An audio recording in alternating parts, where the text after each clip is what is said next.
देखो 9th class का 3rd chapter है। पहली बात तो ये पीटी के लिए भी इम्पोर्टेंट है प्लस मेंस के लिए भी इम्पोर्टेंट है, तो ये चीज़ याद रखना।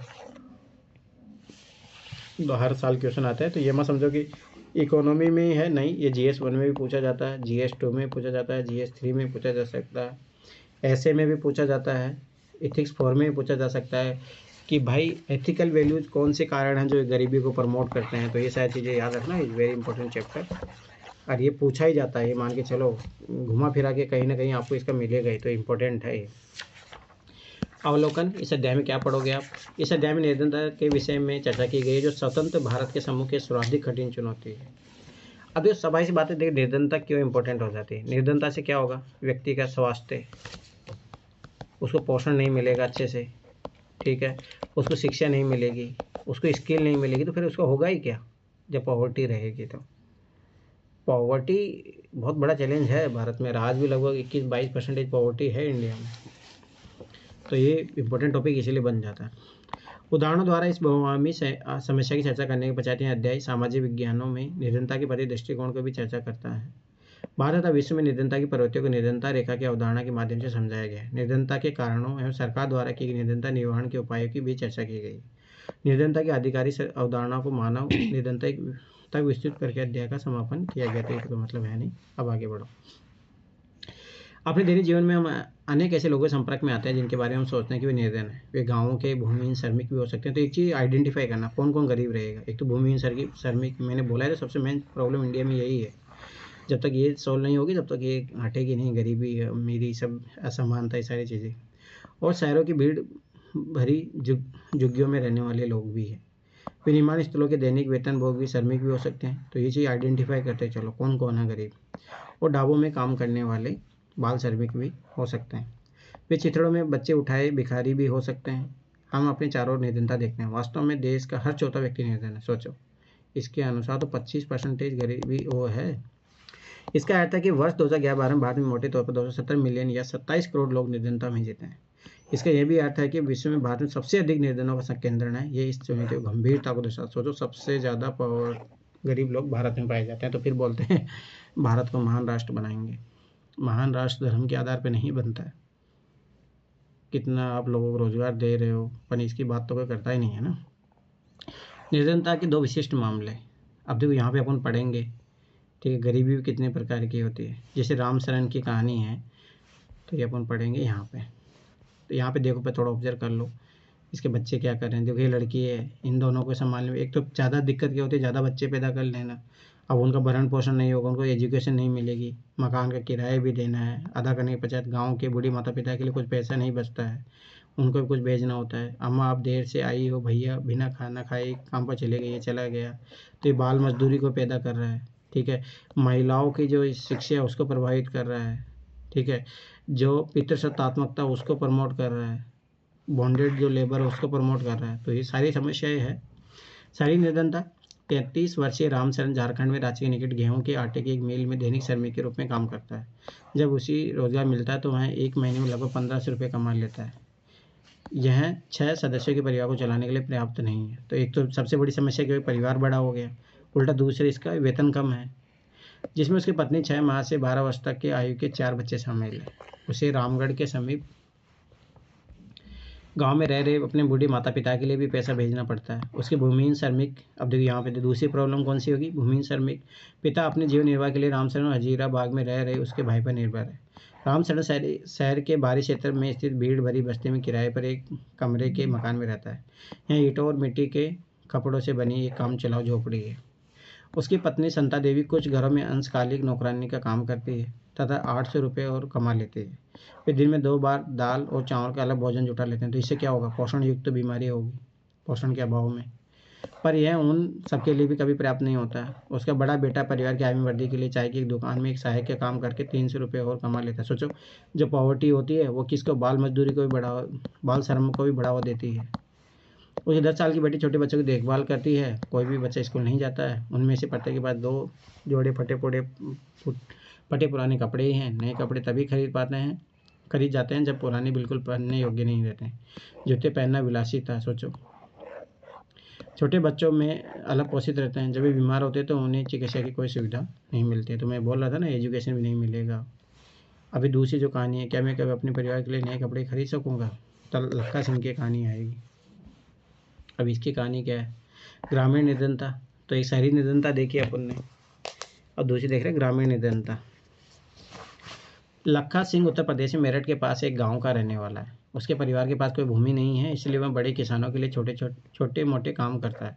इस काम अनियमित होता है और आय भी वैसी ही होती है। कई बार उसे पूरे दिन की मेहनत के बदले 50 रुपये ही मिलते हैं, लेकिन प्राय खेतों में पूरे दिन मेहनत करने के बाद उसे वस्तु के रूप में कुछ किलोग्राम गेहूँ, दाल या थोड़ी सी सब्जी ही मिल पाती है। 8 सदस्यों का परिवार, देखो ये सबसे बड़ी समस्या। 2 वक्त का भोजन भी नहीं जुटा पाता। लक्का सिंह गांव के बाहर एक कच्ची झोपड़ी में रहता है। परिवार की महिला पूरा दिन खेतों में चारा काटने और खेतों से जलाने की लकड़ी बीनने में ही गुजार देती है। दूसरी बात देखो, जब गरीब रहेगा आदमी, तो ये जो ईंधन है, जीवाश्म ईंधन है, उनका यूज करता है, तो उससे पोल्यूशन होता है। तो गरीबी याद रखना कि पर्यावरण प्रदूषण में भी भूमिका देती है।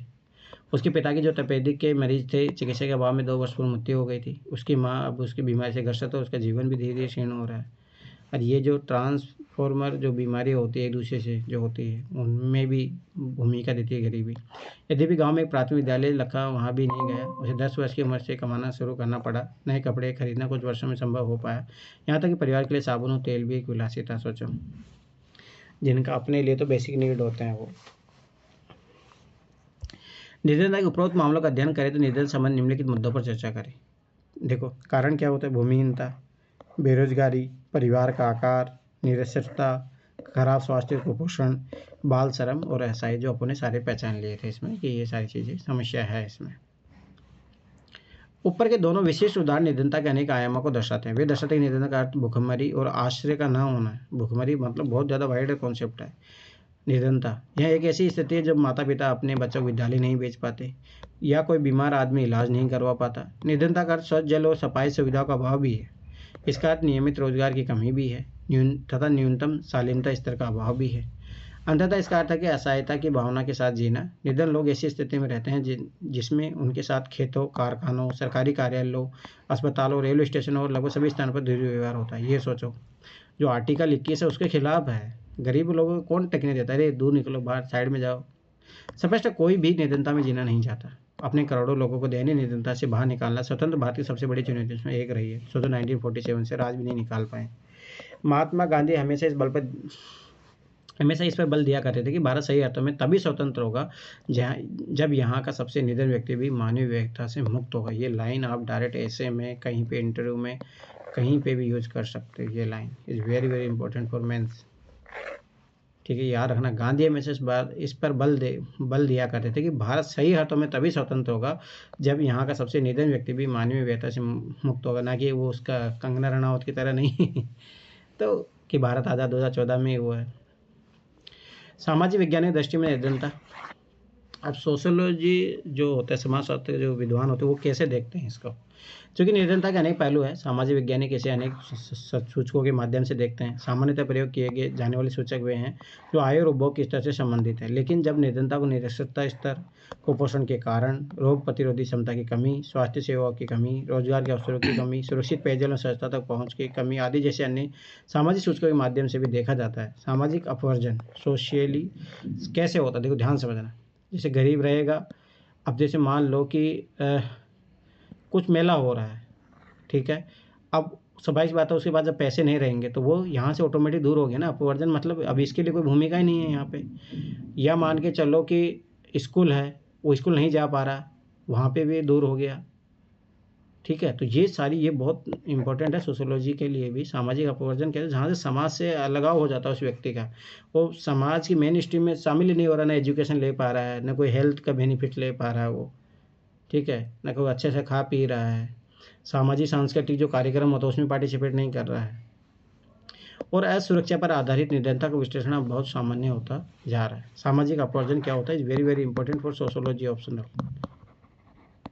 यहाँ तक ऐसे नहीं जीएस के लिए इंपॉर्टेंट है, बस सोशोलॉजी ऑप्शनल में डायरेक्ट एक टॉपिक ही है। इस अवधारणा के अनुसार निर्धनता के इस संदर्भ में देखा जाना चाहिए कि निर्धनों को बेहतर माहौल और अधिक अच्छे वातावरण में रहने वाले संपन्न लोगों की सामाजिक क्षमता से अपरिचित रहकर केवल निकृष्ट वातावरण में दूसरे निर्धनों के साथ रहना पड़ता है। इसका सबसे बेस्ट एग्जाम्पल इधर शहरों में बड़े बड़ी बिल्डिंगें हैं, हाई फाई है। दिल्ली में जाके देखोगे तो कॉनॉट पैलेस ऐसे बहुत हाई फाई इलाके हैं। और एक है इधर जो बस्ती वाले जो इलाके होते हैं, जहाँ न तो कोई पानी की सुविधा पहुँच रही है, जहाँ गंदगी है, डेंगू के कारण बहुत सारे लोग मर जाते हैं। और यहाँ पे छोटा सा कुछ भी हो जाता है तो बहुत सारी चीज़ें हो जाती है। सामान्य अर्थ में सामाजिक अपरजन निर्धनता का एक कारण और परिणाम दोनों हो सकता है। मोटे तौर पर यह ऐसी प्रक्रिया जिसके माध्यम से व्यक्ति या समूह उन सुविधाओं, लाभों और अवसरों से अपरिचित रहते हैं जिनका उपयोग दूसरे और उनसे अधिक अच्छे करते हैं। एक विशिष्ट उदाहरण भारत में जाति व्यवस्था का एक कार्यशैली है, जिसमें कुछ जातियों के लोगों को समान अवसरों से अपरिचित रखा जाता है। इस प्रकार सामाजिक अपरजन लोगों की आयु बहुत कम नहीं करता, बल्कि इससे कहीं अधिक क्षति भी पहुंचा सकता है। जैसे याद करो कि जो मान लो कि शेड्यूल कास्ट में थे, अब उनको एक विशेष काम दे दिया गया, भाई आप नाली की सफाई करोगे, ये सारी चीज़ें करोगे। अब उनका सोचे यहाँ से इनकम भी नहीं बढ़ेगा कभी, नहीं उनके स्वास्थ्य की जो प्रॉब्लम वो दूर होगी, नहीं उनके बच्चे कभी पढ़ने जाएंगे। वो एक मैं मूवी भेजूंगा तुम लोगों को देखना, उससे समझ में आएगा कि मतलब कितनी बड़ी ये वो है प्रॉब्लम। असुरक्षा निर्धनता के प्रति असुरक्षा एक माप है जो कि विशेष समुदाय जैसे किसी पिछड़ी जाति के सदस्य या व्यक्ति जैसे कोई विधवा या शारीरिक रूप से विकलांग व्यक्ति के भावी वर्षों में निर्धन होने बने रहने की अधिक संभावना जताता है। असुरक्षा का निर्धारण परिसंपत्तियों, शिक्षा, स्वास्थ्य और रोजगार के अवसरों के रूप में जीविका खोजने के लिए विभिन्न समुदाय के पास उपलब्ध विकल्पों से होता है। इसके अलावा इसका विश्लेषण प्राकृतिक आपदाओं, भूकंप, सुनामी, आतंकवाद आदि मामलों में इन समूहों के समक्ष विद्यमान बड़े जोखिमों के आधार पर किया जाता है। अतिरिक्त विश्लेषण जोखिमों से निपटने के उनके सामाजिक आर्थिक क्षमता के आधार पर भी किया जाता है। वास्तव में जब सभी लोगों के लिए बुरा समय आता है, चाहे कोई बाढ़ हो या भूकंप हो या फिर नौकरी उपलब्धता में कमी, दूसरे लोगों की तुलना में अधिक प्रभावित होने की बड़ी संभावना का निरूपण ही असुरक्षा। जैसे मान लो लॉकडाउन लगा, अब लॉकडाउन लगा, सोचो कि सबसे ज़्यादा प्रभाव किस पड़े पर, जो गरीब तबका था, जो बेचारे डेली वेजर्स थे, दिन पे दिन का कमाते थे, उसी से भरण पोषण होता था। सोचो उन पे कितना नेगेटिव इम्पैक्ट पड़ा है। जिनकी गवर्नमेंट जॉब उनको कुछ ही फर्क नहीं पड़ा, उनकी कोई सैलरी कम सैलरी हुई। तो ये सोचने समझने वाले, तो ये है इनसिक्योरिटी। निर्धनता रेखा क्या होती है? निर्धनता पर चर्चा के केंद्र में सामान्यतः निर्धनता रेखा की अवधारणा होती है। मतलब भाई ये रेखा है, इससे नीचे जो है सब गरीब है। निर्धनता के आकलन की सर्वमान्य सामान्य विधि आय अथवा उपभोग स्तरों पर आधारित है। किसी व्यक्ति को निर्धन माना जाता है यदि उसकी आय या उपभोग स्तर किसी ऐसे न्यूनतम स्तर से नीचे गिर जाए जो मूल आवश्यकताओं के एक दिए हुए समूह के पूर्ण करने के लिए आवश्यक है। मूल आवश्यकताओं को पूर्ण करने के लिए आवश्यक वस्तुएं विभिन्न कालों हैं, विभिन्न देशों में भिन्न है, अतः काल में स्थान के अनुसार निर्धनता रेखा भिन्न हो सकती है। प्रत्येक देश एक काल्पनिक रेखा का प्रयोग करता है जिसे विकास एवं उसके स्वीकृत न्यूनतम सामाजिक मानदंडों के वर्तमान स्तर के अनुरूप माना जाता है। उदाहरण के लिए अमेरिका में उस आदमी को निर्धन माना जाता है जिनके पास कार नहीं है, जबकि भारत में अब भी कार रखना विलासिता मानी जाती है। सोचो वहाँ पे कार नहीं है तो गरीब है, और यहाँ पे जो 2 वक्त की रोटी नहीं मिल रही। भारत में निर्धनता रेखा का निर्धारण करते समय जीवन निर्वाह के लिए खाद्य आवश्यकता, कपड़े, जूतों, ईंधन और प्रकाश, शैक्षिक एवं चिकित्सा संबंधी आवश्यकता आदि पर विचार किया जाता है। इन भौतिक मात्राओं को रुपयों में उनकी कीमतों से गुणा कर दिया जाता है। निर्धनता रेखा का आकलन करते समय खाद्य आवश्यकताओं के लिए वर्तमान सूत्र वांछित कैलोरी आवश्यकताओं पर आधारित है। खाद्य वस्तु जैसे अनाज, दालें, सब्जियां, दूध, तेल, चीनी आदि मिलकर इस आवश्यक कैलोरी की पूर्ति करते हैं। आयु, लिंग, काम करने की प्रकृति आदि के आधार पर कैलोरी आवश्यकता बदलती रहती है। भारत में स्वीकृत कैलोरी आवश्यकता ग्रामीण क्षेत्र में 2400 कैलोरी प्रतिदिन प्रति व्यक्ति प्रतिदिन एवं नगरीय क्षेत्र में 2100 कैलोरी प्रतिदिन प्रति व्यक्ति है। तो ये जैसे पहले भी कभी पूछा गया था, अब तो नहीं, पर छोटे मोटे एग्जामों की क्वेश्चन आपको मिल जाएगा। चूँकि ग्रामीण क्षेत्र में रहने वाले लोग अधिक शारीरिक कार्य करते हैं, अतः ग्रामीण क्षेत्र में कैलोरी आवश्यकता शहरी क्षेत्रों की तुलना में अधिक मानी गई है। अनाज आदि रूप में इन कैलोरी आवश्यकताओं को खरीदने के लिए प्रति व्यक्ति मौद्रिक व्यय को कीमतों में वृद्धि को ध्यान में रखते हुए समय समय पर संशोधित किया जाता है। इन परिकल्पनाओं के आधार पर वर्ष 2011-12 में किसी व्यक्ति के लिए निर्धनता रेखा निर्धारण ग्रामीण क्षेत्र में 816 रुपये प्रति माह और शहरी क्षेत्र में 1000 रुपये प्रति माह किया गया था। कम कैलोरी की आवश्यकता के बावजूद शहरी क्षेत्रों के लिए उच्च राशि निश्चित की गई, क्योंकि शहरी क्षेत्रों में अनेक आवश्यक वस्तुओं की कीमतें अधिक होती है। इस प्रकार वर्ष 2011-12 में ग्रामीण क्षेत्र में रहने वाले 5 सदस्यों का परिवार निर्धनता रेखा के नीचे होगा यदि उसकी आय लगभग 4080 रुपये प्रति माह से कम है। इसी तरह के परिवार को शहरी क्षेत्र में अपनी मूल आवश्यकता पूरा करने के लिए कम से कम 5000 रुपये प्रति माह की आवश्यकता होगी। निर्धनता रेखा का आकलन समय समय पर सामान्यतः हर 5वें वर्ष पर प्रतिदश सर्वेक्षण के माध्यम से किया जाता है। यह सर्वेक्षण राष्ट्रीय प्रतिदश सर्वेक्षण संगठन अर्थात नेशनल सैंपल सर्वे ऑर्गेनाइजेशन द्वारा कराए जाते हैं। तथापि विकासशील देशों के बीच तुलना करने के लिए विश्व बैंक जैसे अनेक अंतर्राष्ट्रीय संगठन निर्धनता रेखा के लिए एक समान मानक का प्रयोग करते हैं। जैसे भाई $1.9 होना चाहिए 2011 के पीपी पावर परचेसिंग उसके कारण प्रतिदिन प्रति व्यक्ति प्रतिदिन के समतुल्य न्यूनतम उपलब्धता के आधार पर। तो ये भी यूपीएससी क्वेश्चन पूछे हुए हैं। निरंतरता के अनुमान तालिका 3.1 स्पष्ट है कि भारत निरंतरता अनुपात वर्ष 1993-94 में लगभग 45% से लेकर 2004-05 में 37.2% महत्वपूर्ण गिरावट है। वर्ष 2011-12 में निरंतर रेखा के नीचे निर्धनों का अनुपात और भी गिरकर 22% पर आ गया है। यदि यही प्रवृत्ति रही तो अगले कुछ वर्षों में निरंतर रेखा से नीचे के लोगों की संख्या 20% से नीचे आ जाएगी। यद्यपि निरंतर रेखा से नीचे रहने वाले लोगों का प्रतिशत पूर्व के 2 दशकों 1973 से 1993 में गिरा है। निर्धन लोगों की संख्या 2004-05 में 407 मिलियन से गिरकर 270 मिलियन वर्ष 2011-12 में, जिसमें औसतन गिरावट 2.2% पर 2004-05 से लेकर 2011-12 के बीच में कम हुई है। परंतु देखो ये पहली बात सरकारी आंकड़े, चलो ठीक है एक बार सही भी मान लिया जाए, पर फिर भी अभी तो 20% 21% लोग गरीब है ना, तो 21% कितना हो गया इंडिया का पॉपुलेशन का, तो ये भी एक समझने वाली बात है। ये तेंदुलकर कमेटी बनी थी, उसके अनुसार ये बताया गया था कितना क्या है। तो अभी देखोगे तो ग्रामीण लोगों में 26 लोग मान लो, शहरों में 14 लोग हैं, ठीक है, तो ये इतना परसेंटेज लोग हैं अभी भी गरीब है। असुरक्षित समूह कौन से हैं? निरंतर रेखा से नीचे के लोगों का अनुपात भी भारत में सभी सामाजिक समूह आर्थिक वर्गों में एक समान नहीं है। ये और एक विडंबना है। अब इसमें देख लेना SC होंगे, ST होंगे, वो सबसे ज़्यादा गरीब रहेंगे। जो सामाजिक समूह निरंतर के प्रति सर्वाधिक असुरक्षित है वे अनुसूचित जाति और अनुसूचित जनजाति के परिवार SC और ST। अब जो बोलते हैं कि लोग आरक्षण क्यों दिया जा रहा है, आज भी देखो ना उल्टा गरीब सबसे ज़्यादा इन्हीं में है आज भी। इसी प्रकार आर्थिक समूह में सर्वाधिक असुरक्षित समूह ग्रामीण कृषि श्रमिक परिवार और नगरीय अनियमित मजदूर परिवार है। निम्नलिखित आरेख 3.1 सभी समूह में निर्धन लोगों के प्रतिशत को दर्शाता है। यद्यपि निरंतर रेखा के नीचे के लोगों का औसत भारत में सभी समूहों के लिए 22 है। अनुसूचित जनजातियों के 100 में से 43 लोग अपनी मूल आवश्यकता पूरा करने में समर्थ है। सोचो ST में सबसे ज़्यादा गरीब है, 100 में से 43 लोग गरीब है। इसी तरह नगरीय क्षेत्र में 34% अनियमित मजदूर निरंतर रेखा के नीचे है। लगभग 34% अनियमित कृषि श्रमिक ग्रामीण क्षेत्र में, 29% अनुसूचित जातियाँ भी निर्धन है, SC है 29%। अनुसूचित जाति अनुसूचित जनजाति के सामाजिक रूप से सुविधा वंचित सामाजिक समूह का भूमिहीन अनियत दिहाड़ी श्रमिक होना। क्या कारण है? भूमिहीन है, भूमि नहीं है, क्योंकि सोचो उस टाइम में जब राजा महाराजा टाइम में तो कहाँ थे इनके पास।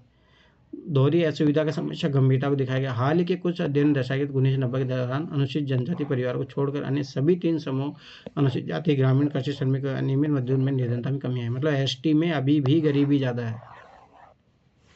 अब देखो यहाँ पे देखो अनुसूचित जाति सबसे ज़्यादा गरीबी, फिर उसके बाद में अनुसूचित जाति, भारतीय निरंतर अनुपात औसत इतना है। अनियमित कृषि श्रमिक कितने गरीब है, अनियमित गैर कृषि श्रमिक कितने हैं। मैं शहर में भी पर्याप्त पैसा प्राप्त नहीं कर सका, इतनी अनियमित आय में मैं अपने बच्चों को विद्यालय कैसे भेजूंगा। शिव रमन की कहानी है, इधर पढ़ेंगे अपन। इन सामाजिक समूहों के अतिरिक्त परिवारों में भी आय असमानता है। निधन परिवारों में सभी लोगों को कठिनाई का सामना करना पड़ता है, लेकिन कुछ लोग दूसरों से अधिक कठिनाई का सामना करते हैं। कुछ संदर्भ महिलाएं, वृद्ध लोग और बच्चियों को ढंग से परिवार के उपलब्ध संसाधनों तक पहुँच से वंचित किया जाता है। शिव रमन की कहानी। शिव रमन तमिलनाडु में करूर कस्बे के निकट एक छोटे से गाँव में रहता है। करूर हथकरघा और बिजली करघा के अपने कपड़ों के लिए प्रसिद्ध है। गाँव में 100 परिवार रहते हैं। शिव रमन मोची जाति का है, मतलब SC कैटेगरी का होगा, और अब वह 160 रुपये प्रतिदिन के हिसाब से एक खेतिहर मजदूर के रूप में काम करता है। लेकिन उसे यह काम वर्ष में मात्र 5 या 6 महीने मिलता है। अन्य समय वह गांव में दूसरे छोटे मोटे काम करता है। उसकी पत्नी शशिकला भी उसके साथ काम करती है, लेकिन दोनों दिनों उसे कभी कभी काम मिल पाता है। यदि मिलता है भी तो उस काम के लिए जो शिवरमन करता है उसे 100 रुपये प्रतिदिन मिलता है। परिवार में 8 सदस्य हैं। शिवरमन की 65 वर्ष की विधवा माँ बीमार है। प्रतिदिन के कामों में उसे सहायता की आवश्यकता पड़ती है। उसकी 25 वर्ष की एक अविवाहित बहन है और उसके अपने 4 बच्चे हैं, जिनकी आयु 1 वर्ष से लेकर 16 वर्ष के बीच है। उनमें 3 लड़कियां और सबसे छोटा बेटा है। तो सोचो यहाँ पे ये भी दर्शाया गया कि बेटे के कारण ये बेटी हुई है, इसलिए बोला एक बजट 2019 में बोला गया था अनवांटेड गर्ल्स। उनकी ज़रूरत नहीं थी, परंतु उसको आना पड़ा किसके कारण? लड़के के कारण। कोई भी लड़की विद्यालय नहीं जाती। लड़कियों के लिए विद्यालय की पुस्तकें और अन्य वस्तुएं खरीदना विलासी था, उसके बस से बाहर है। फिर एक दिन उनकी शादी भी करनी है, इसके लिए वह अभी उनकी शिक्षा पर खर्च नहीं करना चाहता। यह भी एक बहुत बड़ा कारण है महिला को नहीं पढ़ाने के कारण। किसको पढ़ाई में पैसे लगा देंगे तो फिर इसके दहेज में क्या देंगे। उसकी माँ की अब जीने की कोई इच्छा नहीं है, वह मृत्यु की प्रतीक्षा कर रही है। उसकी बहन और सबसे बड़ी लड़की घर का काम करती है। शिवरमन अपने बेटे को बड़ा होने विद्यालय भेजना चाहता है। उसके अविवाहित, देखो यहाँ पे ये भी दिखा रहा है कि लड़कियों को भेजना चाह रहा है, लड़कियों को नहीं। उसकी अविवाहित बहन किसी पत्नी के साथ नहीं बनती। शशिकला उसे एक बोझ समझती है, लेकिन शिवरमन धन की कमी के कारण उसके लिए कोई योग्य वर नहीं ढूंढ पा रहा है। यद्यपि उसके परिवार को 2 जून की रोटी का प्रबंध करना कठिन हो रहा है, शिवरमन मात्र अपने बेटे के लिए कभी कभी दूध खरीद लेता है। ये देखो एक और भेदभाव, बेटे के लिए दूध खरीद लेता है। ये डायलॉग ऐसे नहीं है 2 जून की रोटी, मतलब 2 वक्त की रोटी मिलना नसीब नहीं हो रहा। अंतर्राज्यीय असमानताएं, अब ये भी बहुत इंपॉर्टेंट है। यूपीएससी ने 2019 में क्वेश्चन पूछा था पीटी में। भारतीय निर्धनता के एक और पहलू या आयाम है, प्रत्येक राज्य में निर्धन लोगों का अनुपात एक समान नहीं है। यद्यपि 1970 के दशक में प्रारंभ से राज्य स्तरीय निर्धनता में सुदीर्घकालिक कमी हुई है, निर्धनता कम करने की सफलता दर विभिन्न राज्यों में अलग अलग है। अब सोचो कि जो बोलते हैं टॉपर ओनली 11th क्लास की इकोनॉमिक एनसीईआरटी पढ़ो, आप सोचो ये कैसे पॉसिबल है। 1 मिनट रुको, 1 मिनट। हेलो, हेलो, रूम पे ही हूँ, बोली।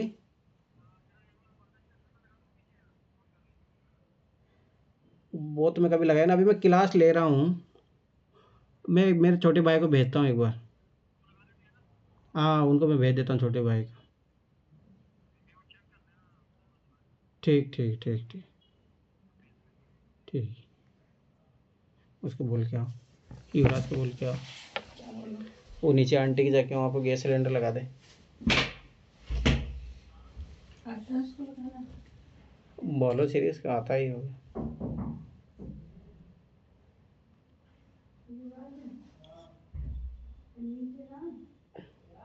नहीं तो तुम दोनों जाओ ना, लगा के आ जाओ। ये तुम दोनों जाओ, तुम दोनों जाके लगा के आ जाओ। अब इसको भी आता होगा, नहीं तो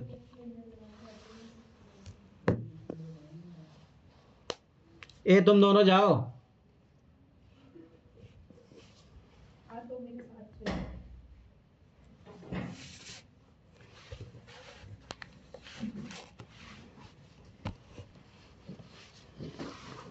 वर्ष 2011-12 में भारत में निर्धनता अनुपात 22% है।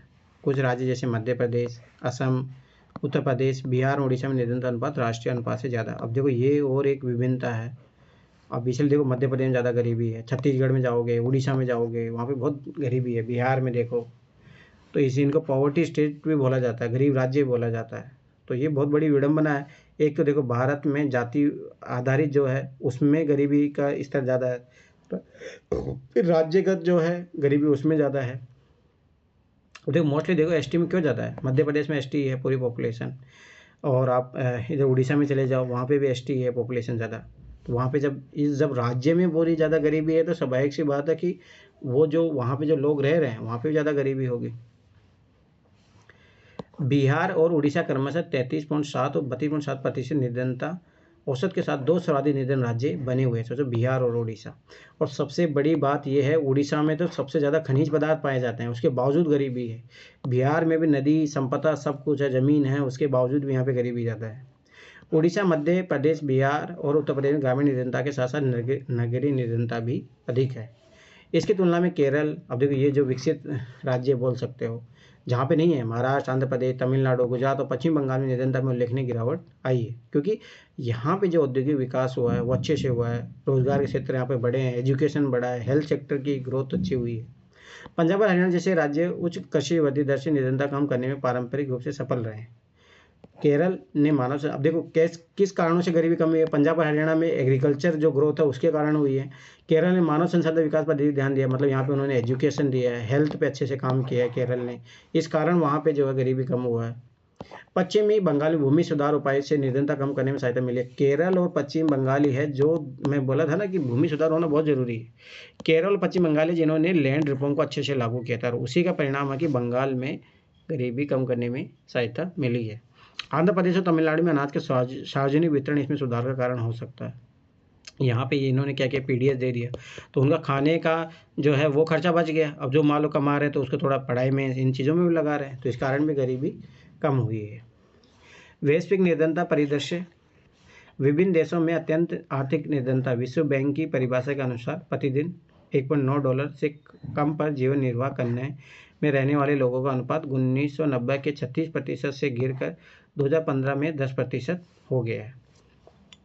यद्यपि वैश्विक निर्धनता में उल्लेखनीय गिरावट आई, लेकिन इसमें बहुत क्षेत्रीय भिन्नताएं पाई जाती है। तीव्र आर्थिक प्रगति और मानव संसाधन विकास में बढ़त निवेश के कारण चीन और दक्षिण पूर्वी एशिया के देशों में निर्धनता में विशेष कमी आई है। चीन में निर्धनों की संख्या 1981 के 88.3% घटकर 2008 में 14.7%। सोचो, ये देखो चाइना की ग्रोथ। इतने लोग गरीब थे चाइना में और आज इतने हैं। सोचो, उस टाइम भारत में ज़्यादा नहीं थे, 45% के समथिंग के थे। भारत कितना घटा पाया? भारत अभी 21% पे पहुंचा है। तो लगभग कितना घटा पाया? मान के चलो लगभग भारत ने 25% घटा है, ठीक है। और यहाँ पे देखो इन्होंने लगभग 74% घटा लिया गरीबी, और वर्ष 2015 में 0.7% रहेगी। ये लो, अब तो बिल्कुल ही नहीं है। तो इन्होंने तो पूरा 87% जो है गरीबी को ख़त्म कर दिया, और भारत कितना कर पाया? ओनली 21% गरीबी को ख़त्म कर पाया। दक्षिण एशिया के देश भारत, पाकिस्तान, श्रीलंका, नेपाल, बांग्लादेश, भूटान में निर्धनों की संख्या में गिरावट इतनी ही तीव्र रही है और 2005 में 34% से गिरकर 2013 में 16.2% हो गई है। निर्धनों के प्रतिशत में गिरावट के साथ ही निर्धनों की संख्या में भी कमी आई है, जो 2005 में 510.4 मिलियन से घटकर 2013 में 274.5 मिलियन रह गई है। भिन्न निर्धनता रेखा परिभाषा के कारण भारत में भी निर्धनता राष्ट्रीय अनुमान से अधिक है। भारत चुनिंदा राज्य में निर्धनता अनुपात, अब देखो वही मैं बता, बिहार में सबसे ज़्यादा है, फिर उड़ीसा में है, फिर असम में है, फिर मध्य प्रदेश, उत्तर प्रदेश, कर्नाटक, पश्चिम बंगाल, महाराष्ट्र। सबसे कम है केरल में। ये फर्क पड़ता है। अब देखो, इससे ये भी पता लगता है कि भाई क्या दिया जाना चाहिए, अपन क्या कर सकते हैं। सबसे बेस्ट तरीका क्या है? एजुकेशन और हेल्थ, ठीक है। दूसरा, लैंड रिफॉर्म को अच्छे से लागू कर दो। अब देखो, ये बहुत सारी चीज़ें सीखनी पड़ेंगी ना। हरियाणा पंजाब ने क्यों किया? एग्रीकल्चर सेक्टर ग्रोथ, तो वहाँ पे वो चीज़ भी, जहाँ पे अगर संभावनाएं बन रही है वहाँ पे वो भी करना चाहिए। तो ये चीज़ भी याद रखना। सब सहारा अफ्रीका में निर्धनता वास्तव में 2005 के 51% से घटकर 2015 में 41% हो गई है। लैटिन अमेरिका में निर्धनता का अनुपात वहीं रहा है। यहाँ पर निर्धनता रेखा 2005 में 10% से गिरकर 2015 में 4% रह गई। रूस जैसे पूर्व समाजवादी देशों में भी निर्धनता पुनः व्याप्त हो गई है, जहाँ पहले आधिकारिक रूप से कोई निर्धनता ही थी ही नहीं। सोचो, और ये देखो, ये और फायदा, समाजवादी देश, पूंजीवादी जहाँ रहता है वहाँ पे यार रखना गरीबी रहती है। दूसरी बात, असमानता ज़्यादा रहती है। और जहाँ समाजवादी देश थे वहाँ कोई गरीबी नहीं थी। अंतर्राष्ट्रीय निर्धनता रेखा अर्थात $1.9 प्रतिदिन से नीचे की जनसंख्या की परिभाषा के अनुसार विभिन्न देशों में निर्धनता के नीचे रहने वाले लोगों की अनुपात दर्शाती है। संयुक्त राष्ट्र के नए सतत विकास के लक्ष्य को 2030 तक सभी प्रकार की गरीबी खत्म करने का प्रस्ताव भी है। जीरो पॉवर्टी करके उसमें टारगेट भी है, परंतु वही है कि कितना कर पाते हैं। अब देखो, हेड काउंट रेशियो यूपीएससी ने क्वेश्चन पूछा है। हेड काउंट रेशियो क्या होता है, ऐसे कभी यूपीएससी ने क्वेश्चन भी पूछा। तो ये विश्व बैंक का आंकड़े हैं कि वहाँ पे कितने क्या गरीब है, कम पाने वालों की संख्या कितने, नाइजीरिया, सोचो वहाँ पे, इसीलिए सारी चीज़ें होती है।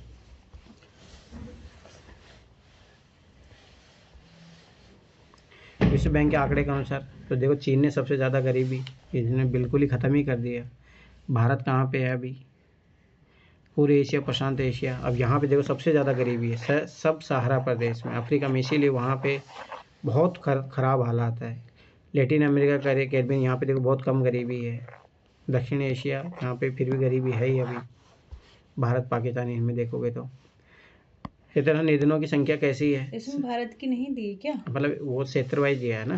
देखो सब सहारा अफ्रीका, देखो अफ्रीका महाद्वीप सबसे ज़्यादा गरीबी है, फिर दक्षिण एशिया में, फिर लैटिन अमेरिका, कैरिबियन क्षेत्र में, पूर्वी एशिया में, प्रशांत में। देखो चीन ने सबसे कम गरीबी को ख़त्म ही कर दिया एक तरीके से, चीन ने तो। अब ये देखो, मेंस का सीधा सा टॉपिक है, निर्धनता के कारण क्या है। भारत में व्यापक निर्धनता के अनेक कारण हैं। अब देखो, ये बहुत इंपॉर्टेंट है, very very important, direct mains में क्वेश्चन पूछा जाता है। एक ऐतिहासिक कारण है। अब देखो, दूसरी बात ये मैं गारंटी साथ बता रहा हूँ, ये कोई कोचिंग के नोट्सों में नहीं मिलेंगे तुम्हें, जो एनसीईआरटी में दी है। और आप ये एनसीईआरटी में जो दिए लिख के आओगे 10 में डायरेक्ट 5-6 नंबर मिलेंगे आपको। ये फ़र्क है, क्योंकि इसमें जो सिस्टमेटिक वे से दिया है, क्या मेन रीज़न है वो बताया है। एक ऐतिहासिक कारण, ब्रिटिश औपनिवेशिक प्रशासन के दौरान आर्थिक विकास का निम्न स्तर। तो सबसे पहला कारण तो यही लिखो भाई, अंग्रेज लूट के ले गए अपने को, औपनिवेशिक उनकी जो नीतियाँ थी उनके कारण। सबसे पहला कारण ये है भारत निर्धन होने का कारण। इसलिए बोला भाई भारत सोने की चिड़िया थी। बात ऐसे नहीं है, बात सही है। भारत में अपार संपदाएं थी, सब कुछ था। औपनिवेशिक सरकार की नीतियों ने पारंपरिक हस्तशिल्प कार्य को नष्ट कर दिया। और वस्त्र जैसे उद्योगों विकास को प्रोत्साहित किया। विकास की धीमी दर 1980 के दशक तक जारी रही, यह भी एक बहुत बड़ा कारण रहा। इसके परिणाम स्वरूप रोजगार के अवसर घटे और आय की वृद्धि दर गिरी। इसके साथ साथ जनसंख्या में उस दर से वृद्धि हुई।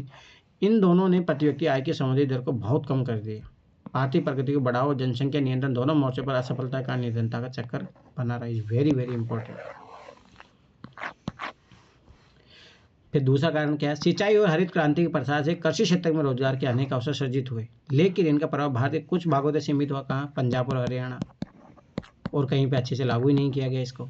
सार्वजनिक और निजी दोनों क्षेत्रों ने कुछ रोजगार उपलब्ध कराए, लेकिन ये रोजगार तलाश करने वाले सभी लोगों के लिए पर्याप्त नहीं हो सके। शहरों में उपयुक्त नौकरी पाने में असफल अनेक लोग रिक्शा चालक, विक्रेता, गृह निर्माण श्रमिक, घरेलू नौकर आदि के रूप में कार्य करने लगे। अनियमित और कम आय के कारण ये लोग अपने महंगे मकानों में नहीं रह सकते थे, वे शहरों से बाहर झुग्गियों में रहने लगे। और निर्धनता की समस्या जो मुख्य रूप से ग्रामीण परिघटना थी, वो नगरीय क्षेत्र की भी एक विशेषता बन गई। इन्होंने ये भी बता दिया कि नगरीय गरीबी कैसे आई। उच्च निर्धनता दर की एक और विशेषता आय समानता भी रही है। इसके प्रमुख कारण भूमि और अन्य संसाधनों का असमान वितरण तो मैंने बोला ही था। एक कोई के पास 100 एकड़ जमीन है, किसी के पास कुछ भी नहीं है, तो वो तो गरीबी को बढ़ावा देगी। अन्य नीतियों के बावजूद हम किसी सार्थक ढंग से इस मुद्दे से नहीं निपट सके। ग्रामीण क्षेत्रों में परिसंपत्तियों के पुनर्वितरण पर लक्षित भूमि सुधार जैसी प्रमुख नीति पहल को ज्यादातर राज्य सरकारों ने प्रभावी ढंग से कार्यान्वित नहीं किया है। तो मैंने बोला ओनली केरल और बंगाल ने लागू किया है।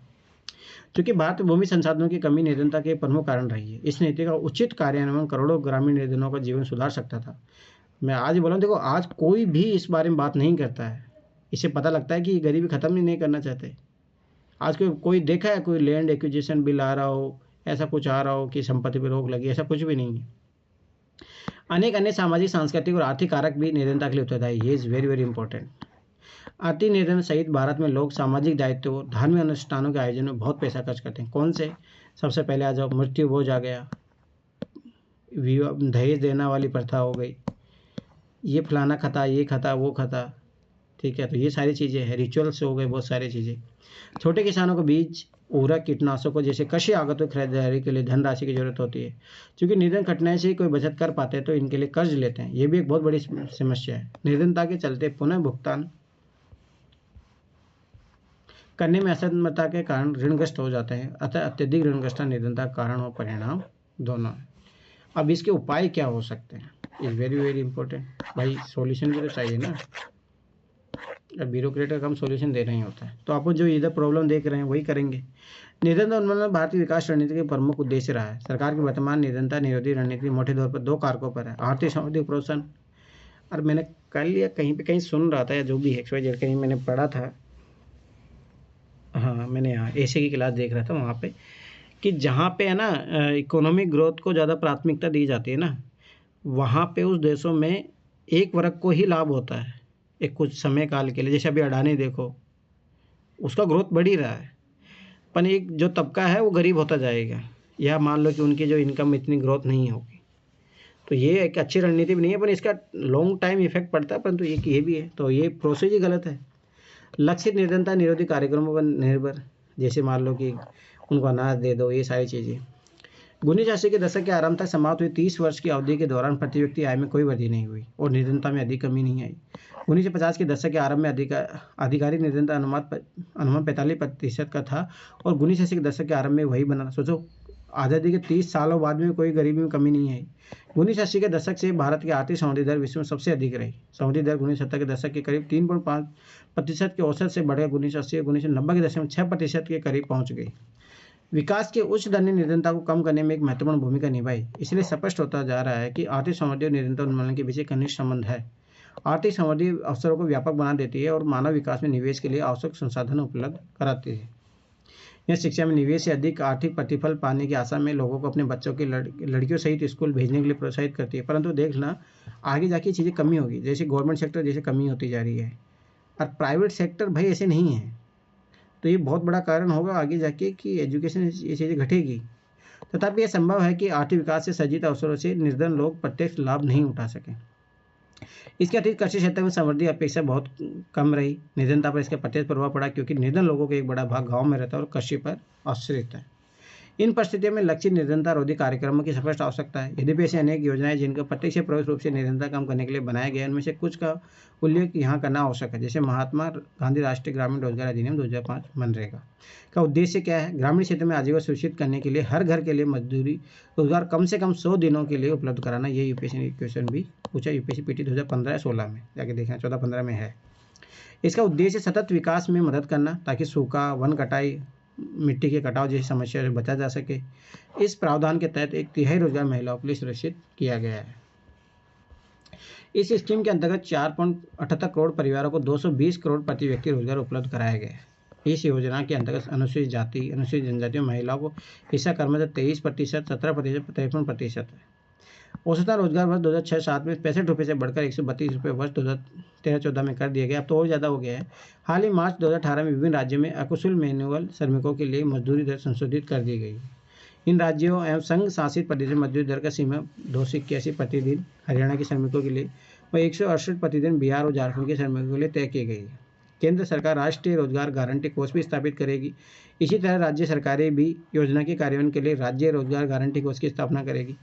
कार्यक्रम के अंतर्गत अगर आवेदक को 15 दिन के अंदर रोजगार उपलब्ध नहीं कराया गया तो वह दैनिक बेरोजगारी भत्ते का हकदार होगा। एक और महत्वपूर्ण योजना राष्ट्रीय काम के बदले अनाज कार्यक्रम, जिसे 2004 में देश के सबसे पिछड़े जिले 150 जिलों में लागू किया गया था।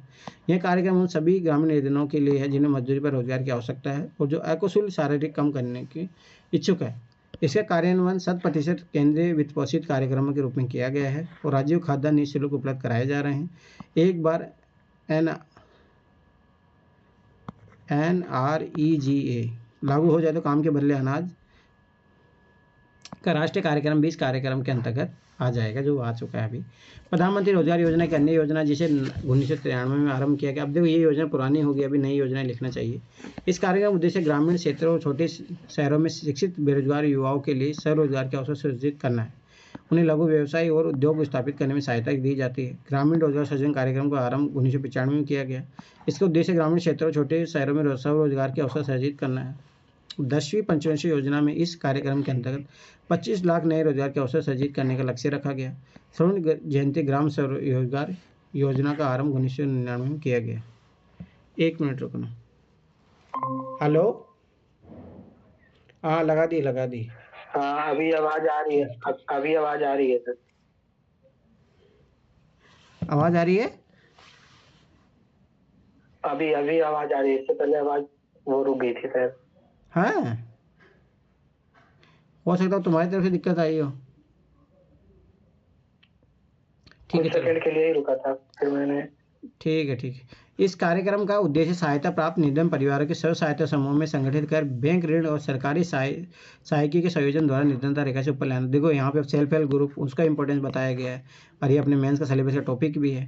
प्रधानमंत्री ग्रामोदय योजना 2000 में आरंभ के अंतर्गत प्राथमिक स्वास्थ्य, प्राथमिक शिक्षा, ग्रामीण आश्रय, ग्रामीण पेयजल और ग्रामीण विद्युतीकरण जैसी मूल सुविधाओं के लिए राज्य को अतिरिक्त केंद्रीय सहायता प्रदान की गई। एक और महत्वपूर्ण योजना अंत्योदय अन्न योजना, जिसके बारे में आप अगले अध्याय में विस्तार से पढ़ेंगे, जो अपने फूड वाले में आएगा। इन कार्यक्रम के मिले जुले परिणाम हुए कि उनके कम प्रभावी होने का एक मुख्य कारण उचित कार्यान्वयन और सही लक्ष्य निश्चित करने की कमी है। इसके अतिरिक्त कुछ योजनाएं परस्पर व्यापी भी है, मतलब एक ही चीज़ के लिए दो का कार्यक्रम चल रहा है। अच्छी नीति के बावजूद इन योजनाओं के लाभ अनेक पात्र निर्धनों को पूरी तरह नहीं मिल पाए। इसलिए हाल ही के वर्ष में निर्धनता उन्मूलन कार्यक्रम के उचित पर्यवेक्षण पर अधिक बल दिया गया। वही होता है ना कि जिनके लिए योजना बनती है उनको मिल ही नहीं रहा है। अब भविष्य में क्या चुनौतियाँ है, भावी चुनौतियाँ क्या है? भारत में निर्धनता में निश्चित रूप से गिरावट आई, लेकिन प्रगति के बावजूद निर्धनता उन्मूलन भारत की सबसे बाध्यकारी चुनौती है। अभी भी अपन पूरी तरह से उन्मूलन कहाँ कर पाए चाइना की तरह। ग्रामीण और शहरी क्षेत्रों और विभिन्न राज्यों में निर्धनता व्यापक असमानता है। कुछ सामाजिक और आर्थिक समूह निर्धनता के प्रति अधिक असुरक्षित है। आशा की जा रही है कि निर्धनता उन्मूलन में अगले 10 से 15 वर्षों में अधिक प्रगति होगी। यह मुख्यतः उच्च आर्थिक समृद्धि, सार्वजनिक निःशुल्क प्राथमिक शिक्षा पर जोर, जनसंख्या विकास में गिरावट, महिला और समाज के आर्थिक रूप से कमजोर वर्गों के बढ़ते सशक्तिकरण के कारण संभव हो सकेगा। लोगों के लिए निर्धनता की आधिकारिक परिभाषा उनके केवल एक सीमित भाग पर लागू होती है। यह न्यूनतम जीवन निर्वाह के उचित स्तर की अपेक्षा जीवन निर्वाह के न्यूनतम स्तर के विषय में। अनेक बुद्धिजीवियों ने इसका समर्थन किया है कि निर्धनता की अवधारणा का विस्तार मानव निर्धनता तक कर देना चाहिए। तो ये भी एक नई टर्मिनोलॉजी है, ह्यूमन पॉवर्टी। हो सकता है कि बड़ी संख्या में, ये बहुत अच्छा शब्द है, याद रखना, इसको यूज करना चाहिए। हो सकता है बड़ी संख्या में लोग अपने भोजन जुटाने में समर्थ हो, लेकिन क्या उनके पास शिक्षा है, या घर है, या स्वास्थ्य सेवा की सुविधा है, या रोजगार की सुरक्षा है, या आत्मविश्वास है? क्या वे जाति और लिंग आधारित भेदभाव से मुक्त है? क्या बाल श्रम की प्रथा अब भी प्रचलित है? विश्वव्यापी अनुभव बताते हैं कि विकास के साथ निर्धनता की परिभाषा भी बदलती है। निर्धनता उन्मूलन हमेशा एक गतिशील लक्ष्य है। आशा कि हम अगले दशक के अंत तक सभी लोगों को केवल आय के संदर्भ में न्यूनतम आवश्यक आय उपलब्ध करा सकेंगे। सभी को स्वास्थ्य सेवा, शिक्षा और रोजगार सुरक्षा उपलब्ध कराना, लैंगिक समता तथा निर्धनों को सम्मान जैसी बड़ी चुनौतियां हमारे लक्ष्य होंगे। ये और भी बड़े काम होंगे। तो इसे देखो, यही पता लग रहा है कि भाई गरीबी एक तो भाई इवोल्यूशन प्रोसेस, आज तो आप बेसिक नीड ही पूरा कर, वो भी नहीं कर पा रहे, अभी तो 21% गरीबी है। फिर दूसरी बात भाई, ये तो चलो ठीक है, बेसिक आवश्यकता क्या एजुकेशन उनको प्रोवाइड कर पा रहे हो, तो ये भी बहुत सारी समस्याएं हैं। तो ये चीज़ भी याद रखना। ठीक है, अब ये कल करेंगे, लाके चैप्टर रहेगा, ये बहुत इंपॉर्टेंट है ये वाला चैप्टर भी, क्योंकि मेंस के दृष्टिकोण से डायरेक्ट सीधा क्वेश्चन आते हैं यहाँ से, मेंस पीटी दोनों के लिए। तो ये चीज़ याद रखना। चलो ठीक है।